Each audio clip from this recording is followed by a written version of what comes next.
আমাদের অনেক সময় ফ্ল্যাশের বিভিন্ন অ্যানিমেশন করার জন্য অন্যান্য বিভিন্ন সফটওয়্যারের সাহায্য নিতে হতে পারে। যেমন আমরা সাপোজ একটি স্টার অ্যানিমেশন করব, তো স্টার তৈরি করতে ফ্ল্যাশে অনেক সময় সাপেক্ষ এবং জটিল। সেক্ষেত্রে আমরা ইলাস্ট্রেটরের মাধ্যমে খুব সহজেই স্টারটি তৈরি করে নিয়ে যেতে পারি।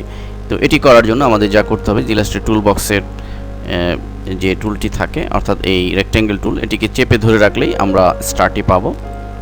এবং এই স্টারটি যদি আমরা স্টেজে এইভাবে ড্র করি, দেখুন একটি স্টার অটোমেটিক তৈরি হয়ে গেছে খুব সহজেই। তো এবং আমরা এখন এই স্টার এই পয়েন্টকেও এভাবে মাউস চেপে ধরে রেখে আমরা এটি বাড়াতে পারি কিবোর্ডের আপ অ্যারো কির মাধ্যমে। যেমন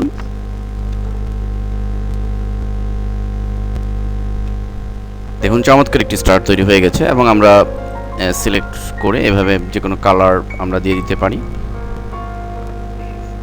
কালার প্যালেট হতে।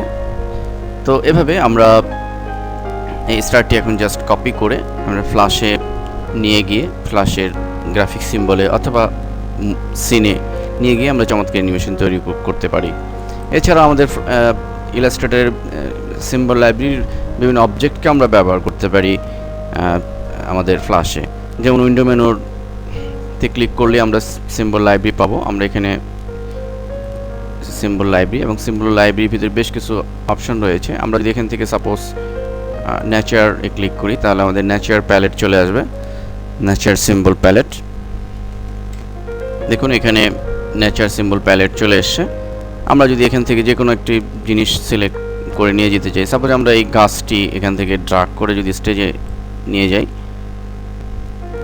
তো এবং এটিকে আমরা বড় করে এই গাছটিকে আমরা ফ্ল্যাশে খুব সহজে ইউজ করতে পারি। এবং সবচেয়ে মজার ব্যাপার হলো যে ইলাস্ট্রেটরের যে কোনো অবজেক্ট আমরা ফ্ল্যাশে নিয়ে গেলে এটি ব্যাকগ্রাউন্ড ছাড়াই যাবে, যে সুবিধাটা কিনা অন্যান্য সফটওয়্যারে নেই। তো এটি এভাবে আমরা ইলাস্ট্রেটরের বিভিন্ন শেপ অবজেক্টকে কপি করে আমরা ফ্ল্যাশে ইউজ করে চমৎকার অ্যানিমেশন আমরা তৈরি করতে পারবো।